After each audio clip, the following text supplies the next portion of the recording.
الحمدللہ رب العالمین والصلاة والسلام علی سیدنا محمد سید الاولین والآخرین وعلی آلہ واصحابہ اجمعین، اما بعد۔ درس مثنوی کی آج کی ہماری اس نشست میں آگے کے اشعار کی تشریح کرنے سے پہلے میں آپ کو یاد دلانا چاہتا ہوں کہ ہم نے گزشتہ میں ایک واقعہ پڑھا تھا جو مولانا روم نے کئی اشعار پر اس واقعے کو پھیلاتے ہوئے بیان کیا۔ اختصار کے ساتھ ہم نے وہ واقعہ پڑھ لیا۔ اب آگے کے جو اشعار آپ سنتے جائیں گے اس میں آپ کو گزشتہ کا جو واقعہ ہم نے سنا تھا اس کو پیش نظر رکھنا ہوگا۔ اب جیسا جیسا یہ واقعہ آگے بڑھتا جا رہا ہے، مولانا روم درمیان میں بعض اہم باتوں کو بیان کرتے جاتے ہیں، یعنی واقعہ آپ پورا ایک ساتھ نہیں سناتے، بلکہ واقعے کے بیچ میں جہاں بھی جو اہم بات آپ کو بیان کرنی ہوتی ہے یا کسی چیز کو ہائی لائٹ کرنا ہوتا ہے وہاں پر آپ اس کو ہائی لائٹ کرتے جاتے ہیں، اور کچھ اہم باتیں جو انسان کو ذہن میں رکھنے کی ہیں، یاد رکھنے کی ہیں، وہ بھی بیان کرتے جاتے ہیں۔ واقعہ اختصار کے ساتھ سننے کے بعد ہم نے جو اشعار پڑھے تھے وہ اشعار کہاں پر آ کر رکے؟ وہ شعر تھا، وہ بیت تھا جہاں پر مولانا روم نے اپنی گفتگو جاری رکھتے ہوئے اب کہانی کا آگے کا مرحلہ شروع کیا۔ تو بادشاہ کا اس کنیز کے عاشق ہونا، پھر بادشاہ منہ مانگی دام دے کر اس کنیز کو خریدنا، اس کے بعد پھر کافی علاج معالجے اس کے ہونا، کوئی طبیب بھی اس کا علاج نہ کر سکنا، یہ ساری باتیں ہم نے گزشتہ سنی جس کو تفصیل سے بیان کیا گیا۔ اس کے بعد جب بادشاہ عاجز ہو گیا، طبیبوں سے اس کی ہمت ٹوٹ گئی، اس کا بھروسہ اٹھ گیا، تو اب وہ اللہ کے حضور جھک گیا اور اللہ سے مدد کی درخواست کی۔ اس کے بعد اس کو ایک خواب پڑا، خواب میں اس کو بتایا گیا کہ تیرے محل میں ایک شخص آئے گا، وہ ہمارا دوست ہوگا، ہمارا ولی ہوگا، وہ تجھ کو بتائے گا کہ تجھے کیا علاج کرنا ہے اور کیسا کرنا ہے، اور تو اس مہمان کا استقبال کر، اس سے حال سن، اس کی ہدایت کے مطابق عمل کر، وہ تجھے اچھی باتیں بتائے گا۔ یہاں تک ہم نے گزشتہ میں پڑھا تھا۔ اب آگے ملاقات بادشاہ با طبیب الہی کے در خوابش دیدہ بود، وہ بشارت بے خدو میں او دادا شد، یعنی اب اس خدائی طبیب جو اللہ کی جانب سے جو بھیجا ہوا طبیب تھا، اس طبیب سے بادشاہ کی ملاقات جس کو اس نے خواب میں دیکھا تھا، اور اس کی آنے کی جو خبر اس کو دی گئی تھی اس کا بیان یہاں پر ہو رہا ہے۔ جس خدائی طبیب کے آمد کی بشارت دی گئی تھی وہ طبیب اب یہاں محل میں آ رہا ہے، اب وہ کیفیت یہاں پر بیان کی جا رہی ہے۔ شہ چو پیش مہمان خیش رفت، شاہ بود و لیک بس درویش رفت۔ جب بادشاہ اپنے مہمان کے سامنے گیا، جب مہمان اس کے محل میں داخل ہوا تو بادشاہ اس کے سامنے گیا، اس کے استقبال کے لیے گیا۔ شاہ بود و لیک بس درویش رفت، لیکن تھا تو بادشاہ، لیکن گیا کس انداز میں؟ مکمل فقیر بن کے گیا۔ مطلب یہ کہ جب آپ کسی کے سامنے زانو تلمس طے کرتے ہیں یا پھر زانو ادب طے کرتے ہیں، کسی سے کچھ حاصل کرنا چاہتے ہیں اور وہ درویش ہے اور آپ بادشاہ ہیں، تو جب آپ اس کے سامنے جائیں تو اب وہ بادشاہ بن جائے، آپ درویش بن جائیں، یہ ادب کا تقاضا ہوتا ہے، یہ بیان فرما رہے ہیں۔ تو بادشاہ جب اپنے مہمان کے سامنے گیا، اور بادشاہ تھا لیکن فقیر بن گیا تھا، درویش بن گیا تھا۔ دست بے کشا دو کنارہ نش گرفت، ہم چو عشق اندر دل و جانش گرفت۔ دست بے کشا یعنی ہاتھ پھیلائے ہوئے، دو کنارہ نش گرفت، اپنے دونوں کناروں کو، اپنے دونوں بازوؤں کو مضبوطی کے ساتھ پکڑ کر، یعنی معانقہ کرنا، گلے ملنا ہم جس کو کہتے ہیں، اس طرح سے گرم جوشی کے ساتھ اس مہمان کی بادشاہ نے استقبال کیا۔ دست بے کشا دو کنارہ نش گرفت، ہم چو عشق اندر دل و جانش گرفت، عشق کی طرح اس کو دل اور جان میں لے لیا، یعنی ایسا استقبال کیا جیسے کوئی عشق کو اپنے دل کے اندر اتار لیتا ہے، کیونکہ اب اس کے جو پریشانی ہے اس کی پریشانی دور کرنے والا آیا ہے اور وہ بھی خدائی مہمان ہے، تو اس کا استقبال ایسے ہونا چاہیے کہ اس کو دل کے اندر اتار لیا۔ دست و پیشانیست بوسیدن گرفت، وز مقام و راہ پرسی دن گرفت، اس کے ہاتھ اور پیشانی کو چومنا شروع کیا۔ اب دیکھیے یہ جو لفظ ہے بوسیدن گرفت، ایسا نہیں فرمایا مولانا روم نے کہ اس نے ہاتھ کو چوما، پیشانی کو چوما، نہیں، بوسیدن گرفت یہ لفظ بتا رہا ہے کہ یہ جو استقبال کا جو حال تھا، جو کیفیت تھی، وہ ایسا نہیں تھی کہ اس نے ہاتھ بڑھایا، انہوں نے بادشاہ نے ہاتھ چوم لیا، بادشاہ نے پیشانی پکڑ کے چوم لی، ایسا نہیں۔ گرفت کا مطلب یہ ہے کہ اس کے ہاتھ، ان کے ہاتھ اور ان کی پیشانی کو چومنا شروع کیا۔ گفت گنجے یافتم اما بصبر، اور ایسا کرنے کے بعد بادشاہ بولا کہ مجھے ایک خزانہ مل گیا ہے، اما بصبر، لیکن یہ ہے کہ بہت صبر کے بعد ملا ہے۔ جس خزانے کی میں تلاش کر رہا تھا، جس خزانے کے لیے میں تڑپ رہا تھا، وہ خزانہ اب مجھے مل گیا ہے۔ کس کی طرف اشارہ ہے یہ؟ وہ خدائی مہمان جو اللہ کا بھیجا ہوا جو بندہ تھا، جو طبیب بن کر اس کے پاس آیا تھا، اس کے بارے میں یہ بادشاہ نے کہا۔ صبر تلخ آمد وہ لیکن عاقبت، میوہ شیرین دہت پر منفعت۔ صبر اگرچہ کڑوا ہوتا ہے لیکن اس کا انجام، اس کی عاقبت بہت میٹھی اور نفع دینے والی ہوتی ہے۔ صبر تلخ آمد، صبر تلخ کڑوا ہوتا ہے، ولیکن عاقبت، لیکن اس کا انجام میوہ شیریں دہت پر منفعت، میٹھا ہوتا ہے، میٹھے میوے کی طرح ہوتا ہے اور مفید ہوتا ہے۔ پر منفعت کا مطلب ہوتا ہے نفع دینے والا، یعنی ایسا میوہ ہوتا ہے جو میٹھا بھی ہے اور سویٹ اینڈ بینیفیشیل دونوں ہوتے ہیں، سویٹ بھی ہوتا ہے، بینیفیشیل بھی ہوتا ہے، لیکن ہوتا اپنے آپ میں کڑوا ہے۔ تو صبر ہوتا کڑوا ہے لیکن اس کا انجام میٹھا اور نفع دینے والا ہوتا ہے۔ یعنی اتنے دن سے جو میں صبر کرتا رہا، اتنے علاج کرائے، اتنے طبیبوں کو بلایا، اس قدر اس کی محبت میں تڑپتا رہا، اس کی بیماری کو دور کرنے کی کوشش میں نے کیا کیا نہیں کیا، لیکن کچھ نہیں ہوتا تھا، آخر صبر کا پھل مجھے مل گیا۔ گفت اے نور حق و دفع حرج، معنی الصبر مفتاح الفرج۔ تو اس نے کہا کہ اے اللہ کے نور، تنگی کو دور کرنے والے، یعنی تو اللہ کا نور بن کے آیا ہے اور میری تنگی کو دور کرنے والا بن کے آیا ہے۔ بالکل اسی طرح جیسے کہا جاتا ہے الصبر مفتاح الفرج، یعنی صبر کشادگی کی کنجی ہے۔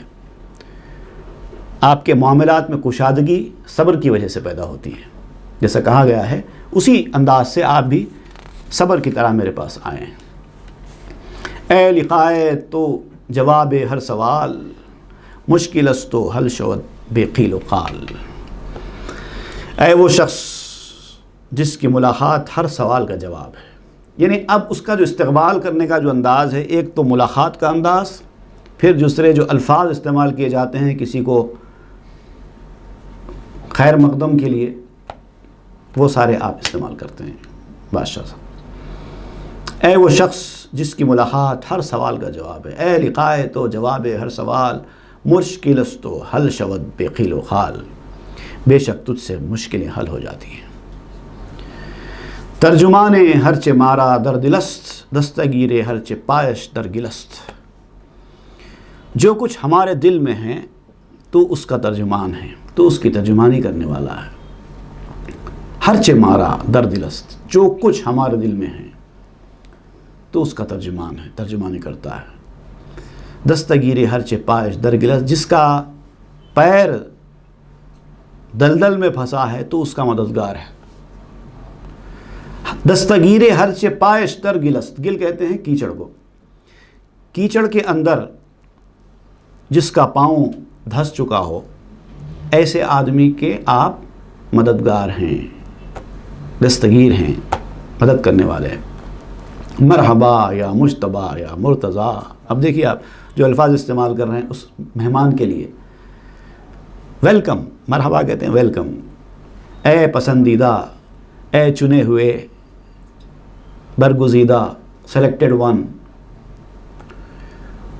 انتخب جا الخزا ذاق الفضا۔ اب دیکھیے میں نے اس سے پہلے کہا تھا کہ بعض مقامات پہ آپ عربی کے الفاظ بھی استعمال کرتے ہیں اور بعض تو پورا کا پورا شعر عربی میں ہوتا ہے۔ اب یہ عربی کے 2 شعر یہاں پر بیان کیے، مرحبا یا مجتبیٰ یا مرتضیٰ، انتخب جا الخزا ذاق الفضا۔ ویلکم، اے میرے پسندیدہ شخص، اے چنے ہوئے، اللہ کے چنے ہوئے بندے، اگر آپ غائب ہو جائیں تو ہماری تو موت آ جائے گی اور ہمارے لیے خزا تنگ ہو جائے گی، فضا تنگ ہو جائے گی۔ ایک تو خزا آ جائے گی، دوسرے فضا تنگ ہو جائے گی۔ آپ ہی سے ہماری زندگی میں کشادگی ہے۔ انت مولا القوم من لا یشتہی قد ردا کلا لئن لم ینتہی۔ یہ کلا لئن لم ینتہی یہ قرآن مجید کی آیت کا ایک ٹکڑا ہے، تو یہاں پر آپ اس کو استعمال کرتے ہیں۔ انت مولا القوم من لا یشتہی، تو قوم کا آقا ہے، تو اصل میں ہماری قوم کا سردار ہے۔ من لا یشتہی، لیکن جو نہیں چاہتا، قد ردا، وہ ہلاک ہو جاتا ہے۔ جو اپنے آقا کو، اپنے سردار کو نہیں چاہتا، وہ قوم ہلاک ہو جاتی ہے۔ کلا لئن لم ینتہی، یقیناً وہ ہرگز نہ رکا۔ یہ اپنی بربادی میں آدمی رکتا نہیں ہے، مطلب اس کی بربادی آنا طے ہو جاتی ہے۔ جو اپنے سرداروں، اپنے لیڈرز کو نہیں چاہتے، ان کے پاس بربادی شروع ہو جاتی ہے۔ چون گزشتہ مجلس و خانے کرم، دست او بگرفت و بردن در حرم۔ اب یاد دلاتے ہیں آپ، جب اتنی ساری باتیں ان کی تعریف میں بیان کی، یعنی استقبال کا ایک طریقہ بھی ہے۔ بھلے ہی آپ بادشاہ ہوں گے، لیکن جس مہمان کی آپ کو تلاش ہے وہ آپ کے محل میں آ جائے تو آپ کو فقیر بن جانا چاہیے، اس کا استقبال بڑے ادب و احترام کے ساتھ کرنا چاہیے اور اس کی تعریف کرنی چاہیے۔ اس طرح سے اس کا استقبال ہوتا ہے۔ جب وہ مجلس اور کرم کا یہ خوان ختم ہوا، یہ گفتگو، ملاقات یہ شروع ہوئی، دست او بگرفت بردن در حرم، پھر بادشاہ نے اس مہمان کا ہاتھ پکڑا اور اندر اپنے حرم سرا میں لے گیا، ہاتھ پکڑ کے لے کے گیا۔ تو معلوم یہ ہوا کہ یہ بھی ایک طریقہ کار ہے کہ جب کوئی آتا ہے تو اس کے ساتھ کیسا پیش آنا چاہیے۔ کیا کیا کیا بادشاہ نے؟ پہلے تو جا کے ان کو دروازے تک جا کے ان کو استقبال کر کے لے کے آئے، پھر ہاتھ چومتا رہا، پیشانیاں چومتا رہا، پھر اس کے بعد ان کی تعریف بیان کیا، پھر اس کے بعد ان کا ہاتھ پکڑ کے اپنے اندر محل تک لے گیا۔ تو بادشاہ بھی ہو تو اس کو بھی ایسا کرنا پڑے گا۔ بردن بادشاہ طبیب غیبیرہ برسر بیمار۔ اب یہ آگے کے جو اشعار ہے یہ اس کا ٹائٹل لگایا گیا ہے کہ بادشاہ کا اس غیبی طبیب کو بیمار کے پاس لے کے جانا۔ اب بیمار کے پاس اب بادشاہ اس کو لے کے جاتا ہے۔ قصہ رنجور و رنجوری بخواند، بعد ازاں درپیش رنجورش نشاند۔ لے کے گیا، لے کے جا کے اس کو بیمار کا سارا حال سنایا، بیمار کا حال بھی سنایا اور مرض کا حال بھی سنایا کہ بیمار کی حالت کیسی ہے اور مرض کس سٹیج پر ہے۔ بعد ازاں درپیش رنجورش نشاند، پھر اس کے بعد اس طبیب کو لے کے جا کے مریض کے پاس بٹھا دیا۔ رنگ رو و نبض و خارورہ بدید، ہم علاماتش ہم اسبابش شنید۔ تو اب کیا ہوا، اس مریض کا چہرے کا رنگ، نبض، پلس اور خارورہ یعنی یورین وغیرہ طریقہ کار ہوتے ہیں طبیبوں کے کہ یورین دیکھ کر بھی مرض کی تشخیص کرتے ہیں۔ اب تو لیبس وغیرہ آ گئے ہیں، لیبس میں یورین ٹیسٹ ہو رہے ہیں۔ پہلے تو جو طبیب تھے، ماہر طبیب، وہ تو یورین کو دیکھ کر ہی مرض کا اندازہ لگا لیا کرتے تھے۔ تو چہرے کا رنگ دیکھا، نفس پہ ہاتھ رکھ کر دیکھا، اس کے بعد خارورہ دیکھا، پھر اس کے بعد ہم علاماتش ہم اسباب شنید، پھر علامتیں کیا کیا ہو رہا ہے مریضہ کو اور کیا کیا اسباب ہیں، ساری کیفیت اس طبیب نے دریافت کی۔ گفت ہر دارو کے ایشاں کردہ اند آ عمارت نیست ویراں کردہ اند۔ جب ساری کہانی بیان کر دی گئی طبیب کو تو طبیب نے کہا کہ آپ نے کہا کہ اتنے سارے طبیبوں کا علاج کیا گیا، کون سے طبیب نے کون سی دوا دی، کیا کیا کھلایا، اب تک کیا کیا پرہیز کرایا، سارا احوال جانا۔ اس کے بعد اس طبیب نے کہا گفت ہر دارو کے ایشاں کردہ، دارو کہتے ہیں فارسی میں دوا کو، ہمارے پاس دارو الگ معنی میں استعمال ہوتا ہے، دارو مطلب دوا ہوتی ہے۔ تو اس نے کہا کہ جو دوا طبیبوں نے اس سے پہلے اس مریضہ کو دی ہے عمارت نیست، وہ کنسٹرکٹیو نہیں تھی، تعمیری نہیں تھی، عمارت نہیں تھی، ویراں کردہ اند، انہوں نے تو ویران کر دیا، غلط دوائیں دی گئی، غلط علاج کیا گیا اس مریضہ کا۔ بے خبر بودند از حال درون استعیذ اللہ مما یفترون۔ دراصل وہ جو طبیب آئے تھے، جس کو آپ لائے تھے، بڑے بڑے ماہر طبیب آپ جس کو سمجھتے تھے، وہ اس مریضہ کے اندر کی حالت سے واقف ہی نہیں تھے کہ کیا ہوا ہے، اس کو پتہ ہی نہیں تھا، اپنے اندازے کے مطابق علاج کرتے چلے جا رہے تھے۔ استعیذ اللہ مما یفترون، جو کچھ انہوں نے غلط بیانی کی ہے اس مریضہ کے مرض کے تعلق سے، میں اس سے اللہ کی پناہ مانگتا ہوں۔ بالکل غلط علاج کیا گیا، غلط تشخیص کی گئی مریضہ کی۔ دید رنجو کشف شد بروے نہفت لیک پنہا کر دو با سلطان گفت۔ اس نے مرض دیکھا اور اس کے اوپر راز کھل گیا طبیب کے اوپر کہ کچھ نہ کچھ تو اندرونی چیز ہے، اس کے پیچھے کوئی نہ کوئی ایک راز ہے جو مریضہ کو اندر ہی اندر کھائے جا رہا ہے۔ لیک پنہا کر دو با سلطان گفت، لیکن اس نے اس کو چھپا دیا، سلطان کے سامنے، بادشاہ کے سامنے وہ بات نہیں بتائی جو اس مریضہ کو اندر سے کھا رہی تھی۔ رنجش الصفرا و السودا نبود بوئے ہر ہیزم پدید آیت ز دودھ۔ دودھ ہمارے پاس دودھ دال واؤ دال ہا، وہ ملک کے معنی میں استعمال ہوتا ہے، لیکن فارسی میں دال واؤ دال ہا نہیں ہوتا، اس میں دھوئیں کو کہتے ہیں۔ تو آپ کہتے ہیں کہ رنجش الصفرا و السودا نبود، اس کی رنجش یعنی اس کا رنج، اس کی بیماری صفرا یا سودا کی وجہ سے نہیں تھی۔ یہ دو بیماریاں ہوتی ہیں، صفرا ہوتا ہے انسان کو، سودا ہوتا ہے، یہ دو الگ الگ علامتیں ہوتی ہیں۔ تو یہ جو مریضہ کی بیماری ہے، یہ صفرا سودا کی وجہ سے ہونے والی نہیں ہے۔ یہ طبیب لوگ اچھی طرح سمجھتے ہیں کہ یہ صفرا کیا ہوتا ہے، سودا کیا ہوتا ہے۔ صفرا پھر بھی مشہور ہے، سودا اکثر لوگ جانتے نہیں ہیں کیا ہے۔ تو یہ کسی کو صفرا ہوتا ہے تو صفرے کے مطابق علاج کیا جاتا ہے، کسی کو سودا ہوتا ہے تو سودے کے مطابق علاج کیا جاتا ہے، اور اس مریضہ کا بھی ویسے ہی علاج کیا گیا۔ کچھ طبیبوں نے سمجھا کہ صفرا کی وجہ سے ہے، کچھ طبیبوں نے سمجھا کہ سودا کی وجہ سے ہے، لیکن یہ جو طبیب خدائی طبیب آیا تھا، اس نے بتایا کہ یہ صفرا ہے نہ سودا ہے، یہ کوئی اور سودا ہے۔ بوئے ہر ہیزم پدید آیت زدود، اور لکڑی کی بو دھوئیں سے ظاہر ہو جاتی ہے۔ جیسے اب سندل کی لکڑی ہوتی ہے نا، وہ جب جلائی جاتی ہے دھواں نکلتا ہے تو سندل کی بو ہر طرف مہک جاتی ہے، پتہ چلتا ہے کہ یہ سندل کی بو مہک رہی ہے۔ تو جیسے لکڑی جلانے سے اس کا دھواں نکلنے سے اس کی بو ظاہر ہو جاتی ہے، ویسے ہی اس مریضہ کی بو بھی ظاہر ہو رہی ہے۔ دید الزارش کو زار دلست، اس کی بیماری سے وہ سمجھ گیا کہ یہ دل کی بیمار ہے۔ تن خوشست او گرفتار دلست، اس کا تو بدن ٹھیک تھا، فزیکلی تو کوئی پرابلم نہیں تھا اس کو۔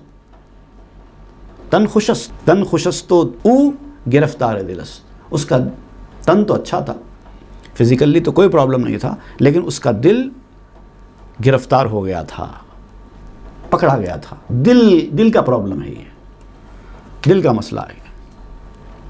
اب یہاں پر چونکہ عشق ہے، یہ پتہ چل گیا ہے طبیب کو، اب عشق کس سے ہے کیا ہے وہ اب طبیب جاننے کی کوشش کرے گا بعد میں۔ اب اتنا تو پتہ چل گیا ہے طبیب کو کہ یہ عشق کا مسئلہ ہے۔ اب یہاں پر مولانا روم جو ہے چونکہ عشق کا تذکرہ چھڑ گیا ہے، تو کہانی کو آگے بڑھانے سے پہلے اب عشق کے بارے میں بیان کرتے ہیں کہ عشق ہوتا کیا ہے، کیسے ہوتا ہے، کیا اپنے اثرات دکھاتا ہے۔ عاشقی پیداست ازاری دل، نیست بیماری جو بیماری دل۔ عاشقی پیدا ہوتی ہے دل کی بیماری سے، دل کے رونے سے، مطلب دل رونے لگتا ہے. جب عشق ہوتا ہے تو دل رونے لگتا ہے، اور دل کا رونا اس بات کی علامت ہے کہ یہ آدمی عشق میں مبتلا ہے. نیست بیماری چو بیماری یہ دل کی بیماری سے بڑی یا اس کے جیسی کوئی اور بیماری ہے ہی نہیں. دوسرے سارے بیماریوں کا علاج ہو سکتا ہے، دل کی بیماری کا کوئی علاج ہے ہی نہیں، الا یہ کہ اس کے سبب کو جانا جائے اور اس کے دل کو سکون پہنچایا جائے، اور کوئی علاج اس کا نہیں ہے. علت عاشق ز علت ہا جداست. عاشق کی جو بیماری ہے، علت بیماری کے معنی میں استعمال ہوا ہے، عاشق کی جو بیماری ہے وہ دوسرے بیماریوں سے الگ ہے. علت عاشق ز علت ہا جداست. عشق استلاب اسرار خداست. عشق خدا کے بھیدوں کا، خدا کے رازوں کا ایک استلاب ہے. استلاب کیا ہوتا ہے معلوم آپ کو؟ استلاب ایک آلے کا نام ہے جو ستاروں کی گردش معلوم کرنے کے لیے یا آفتاب کی سورج کی بلندی معلوم کرنے کے لیے وہ استعمال کیا جاتا ہے. ایک یوں سمجھیے کہ ایک بہت اہم آلہ ہے کسی چیز کو ناپنے تولنے کا، پہچاننے کا. تو یہ بھی ایک اللہ تعالیٰ کے رازوں کا ایک استلاب ہے. عشق سے پہچانا جاتا ہے. بیماری عشق کی عاشق کے چہرے سے ظاہر ہونے لگتی ہے، اس کی علامتوں سے ظاہر ہونے لگتی ہے. اور جب بیمار ہو جاتا ہے آدمی تو سوائے یہ کہ اس کی اس بیماری کا علاج اس کے محبوب سے اس کو ملانے سے ہو، اور کچھ ہو نہیں سکتا. لا علاج بیماری عشق کی بیماری. عاشقی گرزی سرو گرزاں سرست، عاقبت مارا بداں شہر برست. اب یہ جو عاشقی ہے، چاہے ادھر کی ہو چاہے ادھر کی ہو، چاہے اس دنیا کی ہو چاہے اس دنیا کی ہو، عاشقی تو عاشقی ہے اور رہنما ہے، اپنے محبوب تک پہنچاتی ہے، اس شاہ تک پہنچاتی ہے بالآخر. چاہے وہ اس دنیا کی عاشقی ہو تو بھی اپنے محبوب تک پہنچائے گی، اگر اس دنیا کی عاشقی ہو تو بھی وہیں پہنچائے گی. مطلب کیا سمجھے آپ؟ مطلب کیا ہے اس کا؟ اگر کوئی عشق حقیقی کا بیمار ہے تو اپنے محبوب سے ملے گا جا کر، اس کے لیے وہ وصال ہوگا، خوشی ہوگی، ملاقات ہوگی، اپنے محبوب سے جا کر ملے گا. اور اس دنیا کی عاشقی میں اگر کوئی گرفتار ہو گیا ہے تو بھی اسی محبوب سے جا کے ملے گا، مطلب مر جائے گا، ہلاک ہو جائے گا. یہ ہے عاشقی. ہر چه گویم عشق را شرح و بیان، چون با عشق آیم خجل باشم ازاں. اب یہ جو عشق کیا ہوتا ہے، کیسا ہوتا ہے، اس کی جو شرح ہے، ایکسپلینیشن ہے. اور میں جو کچھ بیان کرتا ہوں، جو کچھ جتنا بھی میں بیان کرتا ہوں عشق کے بارے میں، جب عشق میں پڑھتا ہوں تو شرمندہ ہو جاتا ہوں. کیا ہے، میں نے کیا بیان کر دیا؟ جو کچھ عشق کے بارے میں بیان کروں یا کرتا ہوں، تو جب میں خود عشق میں مبتلا ہوتا ہوں تو میں شرمندہ ہو جاتا ہوں، کیونکہ جو چیز عشق ہے ویسا میں بیان نہیں کر سکا. پریکٹیکلی جب آپ اس مرحلے سے گزریں گے تب آپ کو حقیقت میں پتہ چلے گا کہ یہ عشق کس چڑیا کا نام ہے، کس بلا کا نام ہے، کیا کیا کیا کیا کرتی ہے. بولنے سے کچھ نہیں ہوتا، سمجھ میں آتا ہی نہیں ہے. گرچہ تفسیر زباں روشن گرست، لیک عشق بے زباں روشن ترست. اگر زبان کی ہوئی یہ تشریح روشنی ڈالنے والی ہے، اگر زبان سے عشق کے بارے میں اگر کچھ بیان کیا جائے تو کچھ اس کے اوپر روشنی پڑتی ہے کہ عشق کیا چیز ہے، کچھ سمجھ میں آتا ہے.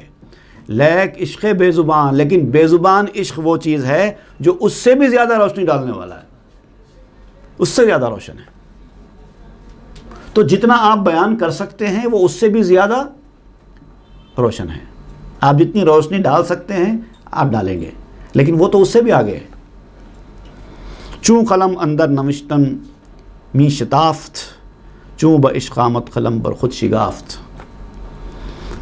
جب قلم لکھنے میں مصروف تھا کچھ باتیں لکھ رہا تھا، مختلف موضوعات کے بارے میں قلم چل رہا تھا، لکھنے والا لکھ رہا تھا، رائٹر لکھ رہا تھا. چوں بعشق آمد قلم پر خود شگاف، لیکن جب عشق کے بارے میں لکھنے کی باری آئی تو قلم خود بخود چر گیا، نہیں لکھ سکتا. چلتے چلتے نب ٹوٹ گئی، بیچ میں شگاف پڑ گیا، سوراخ پڑ گیا، کیونکہ عشق کے بارے میں لکھ رہے ہیں، ہو ہی نہیں سکتا. چوں سخن در وصف این حالت رسید، ہم قلم بے شکست و ہم کاغذ درید. جب اس حالت کے بیان کرنے کی بات آئی تو قلم ٹوٹ گیا اور کاغذ بھی پھٹ گیا. چوں قلم بے شکست و ہم کاغذ درید، یعنی یہ بیان یہ کرنا چاہتے ہیں کہ جو عشق کی جو اصل کیفیت ہے وہ عشق کرنے والا ہی سمجھ سکتا ہے، نہ بولنے والا بول سکتا ہے، نہ لکھنے والا لکھ سکتا ہے. کوئی بیان کر ہی نہیں سکتا. لکھنے کے لیے بیٹھیں گے، وہ ٹاپک نکلے گی، جب اس پر بات آئے گی تو قلم ٹوٹ جائے گا، کاغذ پھٹ جائے گا. عشق در شرحش جو خر در گل بخفت. اب دیکھیے جو اگزامپل آپ دے رہے ہیں بڑا عجیب ہے. شرح عشق و عاشقی ہم عشق گفت. اگر کوئی آدمی عشق کی شرح کرے یا عشق کا ایکسپلینیشن دینے کی کوشش کرے تو اسی گدھے کی طرح ہوگا جو کیچڑ میں پھنس گیا ہے. مٹی میں پھنسے ہوئے گدھے کی طرح ہو جائے گی اس کی شرح، عشق کی شرح بیان کرنا عشق کو. اگر شرح عشق و عاشقی ہم عشق گفت، اگر عشق و عاشقی کی شرح کوئی کر سکتا ہے تو وہ عشق ہی ہے. اگر آپ کو سمجھنا ہے کہ عشق کیا ہوتا ہے، عاشقی کیا ہوتی ہے، تو عشق اور عاشقی کرو، خود پتہ چل جائے گا. وہ خود بیان کر دے گا کہ عشق کیا ہوتا ہے اور عاشقی کیسی ہوتی ہے. اس سے ہٹ کے اور کوئی چارہ نہیں. آفتاب آمد دلیل آفتاب، گر دلیلت باعث ویرو متاب. جیسے کہ سورج کا نکلنا خود اس بات کی دلیل ہے کہ سورج ہے. سورج اپنی دلیل خود دیتا ہے، سورج کے لیے دلیل کی ضرورت نہیں ہے، وہ اس کا نکلنا خود دلیل ہے کہ سورج ہے. تو ویسے ہی عشق کا ہونا خود دلیل ہے کہ عشق کیا ہے. مطلب آئے گا، یہ روگ لگے گا تو پتہ چلے گا. گر دلیلت باعث از و رو متاب. اگر تو چاہتا ہے کہ عشق کی دلیل چاہیے تو پھر عشق سے منہ مت موڑ، عشق کر، پتہ چل جائے گا. ازو ارسایا نشان می دہد، شمس ہردم نور جانے می دہد. سایہ خواب آرت ترا ہم چوں سمر، چوں برایت شمس ان شق القمر. اب یہ دو شعر میں نے ایک ساتھ پڑھ دیے کیونکہ موضوع تقریباً وہی ہے. سایہ اگر اس کا پتہ دیتا ہے، سورج ہر وقت جان کو نور دیتا ہے. سایہ سورج کی دلیل ہے. آپ کا اگر سایہ پڑ رہا ہے تو اس کا مطلب سورج نکلا ہے، روشنی پھیلی ہے، اسی لیے تو سایہ پڑ رہا ہے. میرا سایہ میں دیکھ سکتا ہوں تو اس کا مطلب یہ کہ روشنی ہے تبھی تو سایہ پڑ رہا ہے. اندھیرے میں سایہ تھوڑی پڑے گا. سورج جو ہر وقت ہر کسی کو روشنی دیتا ہے تو اس روشنی کی وجہ سے سایہ پڑتا ہے. اور یہ سایہ قصہ گوئی کی طرح، قصہ کہانی اسٹوری ٹیلنگ جو ہوتی نا اس کی طرح آپ کو سلاتا ہے، ٹھنڈک دیتا ہے. اور جب سورج نکلتا ہے تو چاند خود بخود شق ہو جاتا ہے، غائب ہو جاتا ہے. سورج کی روشنی اتنی تیز ہوتی ہے کہ چاند کی روشنی اس کے سامنے ختم ہو جاتی ہے. چوں خود غریب در جہاں چوں شمس نیست، شمس جاں باقیست کورا امس نیست. دنیا میں سورج جیسا کوئی مسافر نہیں ہے. سورج بھی ایک مسافر ہے. صبح نکلتا ہے، شام میں چلا جاتا ہے، پھر صبح نکلتا ہے، شام میں چلا جاتا ہے. اور جو روح کا سورج ہے انسان کا، یہ بھی ایک سورج کی طرح ہے. روح انسان کی روشنی دیتی ہے، یہ بھی ایک مسافر ہے. آتی ہے چلی جاتی ہے، ایک وقت کے لیے آتی ہے پھر چلی جاتی ہے. اور اس کے لیے پھر کل ہے. وہ سورج جب ڈوبتا ہے تو پھر کل طلوع ہوتا ہے، نکلتا ہے. لیکن روح کا جو سورج ہے روشنی دینے والا، اس کا کوئی کل نہیں ہے. شمس جاں باقیس کورا امس نیست. امس عربی زبان کا لفظ ہے، یہاں آپ نے یہ لفظ استعمال کیا. امس یسٹرڈے، اس کا کوئی گزشتہ کل بھی نہیں ہے. شمس در خارج اگرچہ ہست فرد، مثل او ہم می تواں تصویر کرد. یہ سورج جو ہے اگرچہ ایکسٹرنلی آپ دیکھو ایک ہی ہے، اس جیسا کوئی اور سورج تصور بھی کیا جا سکتا ہے، تصور کیا جا سکتا ہے، صرف تصور کی حد تک ہی رہے گا، ریئل میں کبھی نہیں ہو سکتا. لیک آن شمسے کے شد مستش اثیر، لیکن وہ سورج وہ چیز ہے جس سے اوپر کا عالم بڑا مست ہے، اور اس کی ذہن اور خارج میں کوئی مثال نہیں ہے. آپ سوچ لو کہ اور سورج، اس کے ساتھ کوئی اور سورج بھی ہو سکتا ہے، سوچ لو، لیکن ہو نہیں سکتا، اس کی کوئی مثال ہی نہیں ہے. نبودش در ذہن و در خارج نظیر، سورج کی کوئی نظیر، کوئی مثال، کوئی ایگزامپل نہیں ہے. در تصور ذات او را گنج کو، تا درائے در تصور مثل او.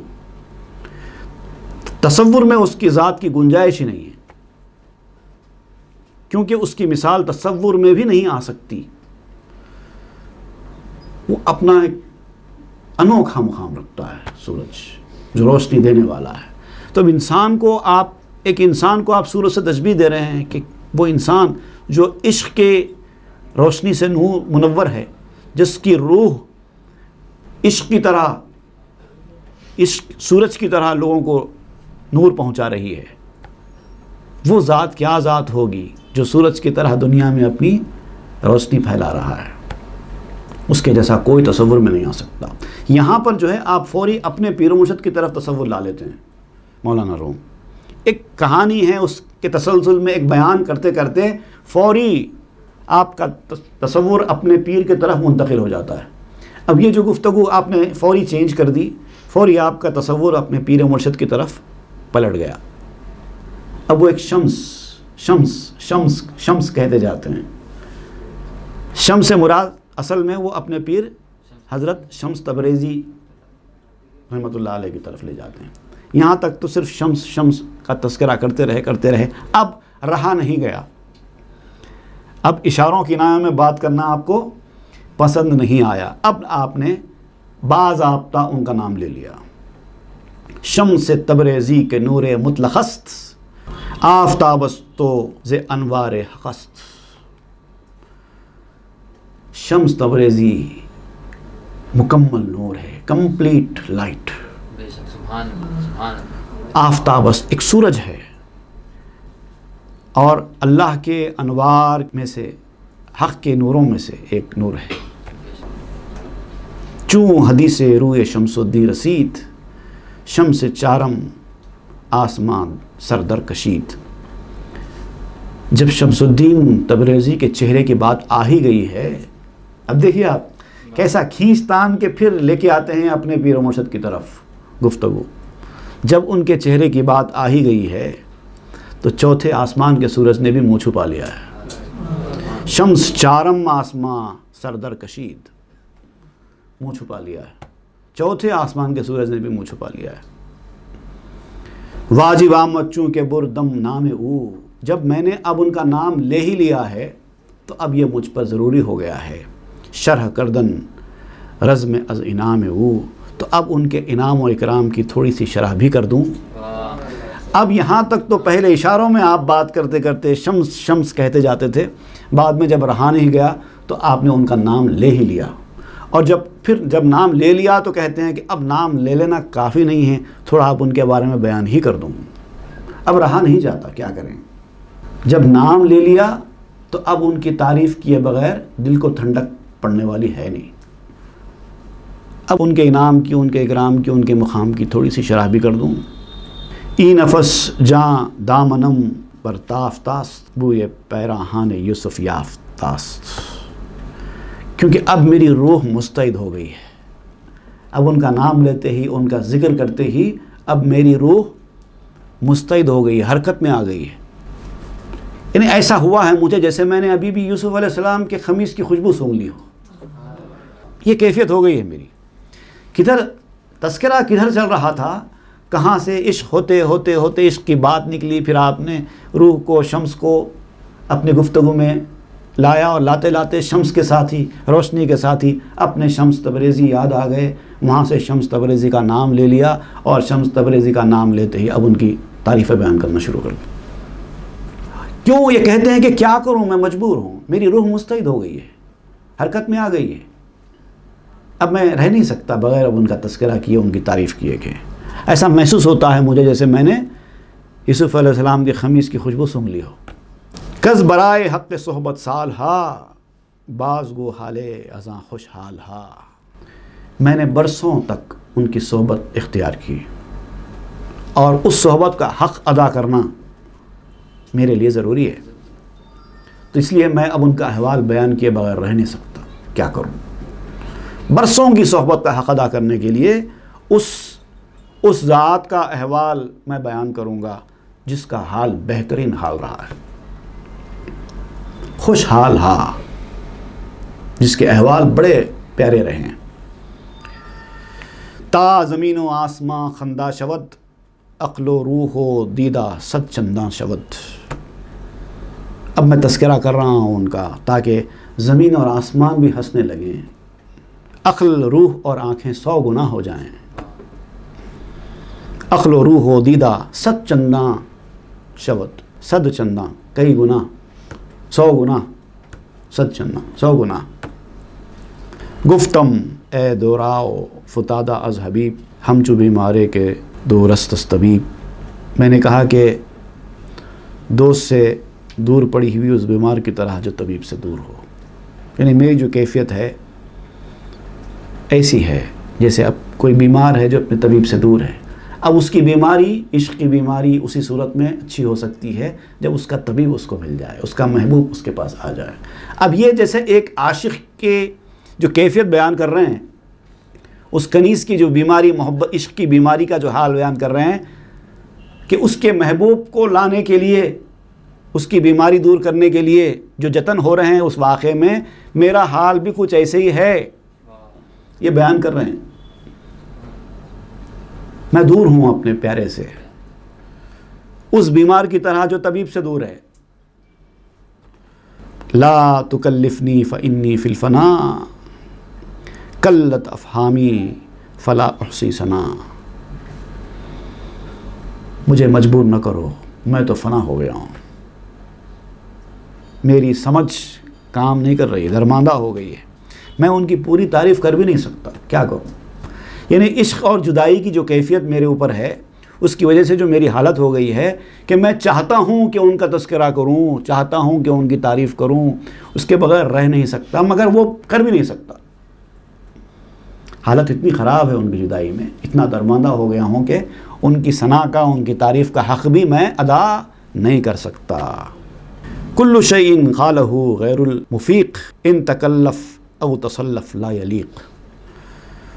مدہوش آدمی جو بھی بات کہے, تکلف سے کرے یا لمبا چوڑا کر کے کرے, شارٹ میں کرے یا تفصیل سے کرے, کچھ بھی مناسب نہیں ہے اس کے لیے, کیونکہ مدہوش ہے, ہوش میں نہیں ہے, نارمل کیفیت نہیں ہے. تو جو آدمی اپنی کیفیت میں نارمل نہیں ہے تو اس کا مختصر بات کرنا بھی مناسب نہیں ہے, تفصیلی بات کرنا بھی مناسب نہیں ہے. ہر چمی گوید موافق چوں نبود, چوں تکلف نیک نالائق نمود. جو کچھ وہ کہتا ہے چونکہ وہ مناسب نہیں ہوتا اور تکلف کی وجہ سے بہت نامناسب نظر آتا ہے. یعنی اب جو کیفیت ہے وہ کیفیت ایسی ہوتی ہے کہ اس کا کچھ بولنا مناسب ہی نہیں ہے, اور اگر وہ تکلف کے ساتھ, زور زبردستی کے ساتھ کچھ بولتا ہے تو یہ بات اور نامناسب بن جاتی ہے. جو آمد ہوتی ہے وہ آمد ختم ہو جائے, تکلف پیدا ہو جائے, تصنع پیدا ہو جائے, ایک بناوٹی کیفیت پیدا ہو جائے تو وہ اور بھی خراب ہو جاتی ہے. منچ گویم یک رگم ہوشیار نیست, شرح آیارے کے آرا یار نیست. میں کیا کہوں, میری ایک رگ بھی ہوش میں نہیں ہے اس وقت. بیماری دل کی ہے, یہ محبوب سے جدائی کی جو کیفیت ہے, اس کنیز کی حالت ہے, ویسی میری حالت بھی ہے. میں کیا کروں, ایک رگ بھی میری ہوش میں نہیں ہے. اور میں اس یار کی، اس محبوب کی تعریف کیسے بیان کروں جس کا کوئی شریک ہی نہیں ہے، مطلب جس طرح کی کوالٹی والا کوئی دوسرا ہی نہیں ہے. یعنی یہ بیان کیا گیا ہے کہ اپنے پیر کو ایسا سمجھنا چاہیے کہ اس کی طرح دنیا میں کوئی ہے ہی نہیں. یہ ہے خود ثنا گفتن زمن ترک سناس، کئی دلیل ہستی و ہستی خطاس. میرا تعریف کرنا ہی خود تعریف نہ کرنا ہے. اگر میں تعریف کروں، اگر میں ان کی تعریف کروں تو گویا میں ان کی تعریف نہیں کر رہا ہوں، کیونکہ ان کی تعریف تو بیان ہی نہیں ہو سکتی. سمجھ رہے ہیں آپ کیا بولنا چاہتے ہیں؟ خود ثنا گفتن زمن ترک سناست، اگر میں ان کی تعریف کر دوں تو گویا کہ وہ ان کی تعریف نہیں ہوئی، کیونکہ ان کی تعریف تو میں کر ہی نہیں سکتا. جتنی بھی کروں گا ایک لمٹ تک کروں گا، وہ تو اس کے آگے ہے. تو جس آدمی کے کوالٹیز بہت زیادہ ہیں اس کے کم کوالٹیز بیان کرنا اس کی تعریف تھوڑی ہوئی. تعریف کا انداز دیکھیے آپ کس انداز کی تعریف کر رہے ہیں. کہیں دلیل ہستی و ہستی خطاس، اس لیے کہ یہ وجود کی دلیل ہے اور وجود غلط ہے. شرح ای ہجران و ای خون جگر، ای زماں بگزار تا وقت دیگر. اس فراق اور خون جگر کی جو تفصیل ہے، جدائی کی جو تفصیل ہے، میرے دل جو پھٹ رہا ہے اس کی جو تفصیل ہے، اب اس کو دوسرے وقت کے لیے اٹھا کے رکھو. اب یہ موقع نہیں ہے بیان کرنے کا. پہلے تو بے چین ہو کے بیان کرنے کے لیے آ گئے، رہ نہ سکے بغیر تعریف کیے کہ اب جب تعریف کرنے کا ارادہ کر کے نام لے کر جب میدان میں اترے تو پتہ چلا کہ نہیں کر سکتے، تو کہتے ہیں کہ نہیں اب بعد میں دیکھیں گے، اب رہنے دو. قال اطعمنی فانی جائع فاعتجل فالوقت سیف قاطع. اس نے کہا مجھے کھلا، میں بھوکی ہوں، جلدی کر کے وقت تیز تلوار ہے. دل بھوکا ہے، جلدی جلدی کھا لینا چاہتا ہے کیونکہ وقت تیزی سے گزرتا جا رہا ہے. صوفی ابن الوقت باشد اے رفیق، جو حقیقی صوفی ہوتا ہے جو ابن الوقت ہوتا ہے، اپنے وقت کا سب سے بڑا ہوتا ہے. نیس فردہ گفتن شرط طریق، کل کا حوالہ دینا سلوک میں مناسب نہیں ہے. اب یہ جو آپ بات کر رہے ہیں اس کو میں کل بیان کرتا ہوں، بعد میں بیان کرتا ہوں، تو یہ بھی مناسب نہیں ہے طریقت میں. صوفی ابن الحال باشد در مثال، گرچہ ہر دو فارغ اند از ماہ و سال. مثال کے طور پہ اگر بولیں تو صوفی ابن الحال ہوتا ہے، ابن الوقت ہی نہیں ابن الحال بھی ہوتا ہے. اور یہ حال اور یہ وقت جو ہے یہ مہینہ سال سے بے نیاز ہیں. اس کو مہینہ، سال، دن، ویک اس میں قید کر کے نہیں رکھ سکتے. وقت ہے، گزرتا ہی رہتا ہے، گزرتا ہی رہتا ہے. تو ہر وقت وہ ابن الوقت ہی ہوتا ہے. تو مگر خود مرد صوفی نیستی، نقد را اس نسی خیزت نیستی. شاید تو خود صوفی نہیں ہے، نقد سے ادھار کی تباہی ہوتی ہے. اب یہ تفصیل ہے، انشاءاللہ اس موضوع پر ہم آگے کے درس میں بیان کریں گے. تو اب یہ آپ یاد رکھیے جو گفتگو کہاں پر آ کے رکی ہوئی ہے. بادشاہ طبیب کو مریضہ کے پاس لے جاتا ہے، لے جانے کے بعد مریضہ کو دیکھنے کے بعد، اس کا چہرہ دیکھنے کے بعد، اس کی نفس دیکھنے کے بعد طبیب کو پتہ چلتا ہے کہ یہ عشق کی بیمار ہے. اور اب عشق کی بیماری کیسے دور ہو سکتی ہے، عشق کیا چیز ہوتا ہے، یہ طبیب نے جان لیا ہے. اب آگے جو گفتگو ہوگی، جو واقعہ آگے بڑھے گا، اس میں اب طبیب یہ جانے گا کہ عشق اس کو کس سے ہوا ہے. یہ واقعہ اس طرح بعد میں آگے بڑھے گا. صلی اللہ تعالیٰ علی خیر خلق سیدنا محمد وآلہ وصحبہ. سبحان ربک رب العزۃ عما یصفون وسلام علی المرسلین والحمد للہ رب العالمین.